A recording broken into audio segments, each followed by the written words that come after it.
Hi అండి. మనం బయట కొనే గరం మసాలాల కంటే మనం ఇంట్లో చేసుకున్నవే చాలా టేస్ట్‌గా ఉంటాయండి. వెజ్ అయినా, నాన్ వెజ్ అయినా సరే వాటిలో ఈ గరం మసాలాను వాడితే మనం రెస్టారెంట్‌లో తినే టేస్ట్ ఇంట్లోనే చేసుకోవచ్చు. కాబట్టి నేను ఈ ఇంగ్రీడియెంట్స్ తీసుకున్నాను. ధనియాలు ఒక కప్ తీసుకున్నాను. జీలకర్ర ఒక స్పూన్ మాత్రమే తీసుకున్నాను. యాలకులు, లవంగాలు, బిర్యానీ ఫ్లవర్ ఇవన్నీ కూడా పావు పావు వంతు తీసుకున్నానండి. ఇవన్నీ కూడా డ్రై రోస్ట్ చేసేసుకోండి. చల్లారిన తర్వాత మిక్సీ పట్టాలి.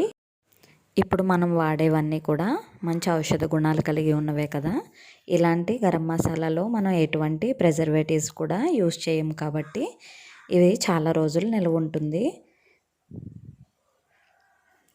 ఇవన్నీ కూడా చల్లారిన తర్వాత మిక్సీ పట్టి ఈ పొడిని ఒక గాజు సీసాలో స్టోర్ చేసుకుంటే చాలా రోజులు నిల్వ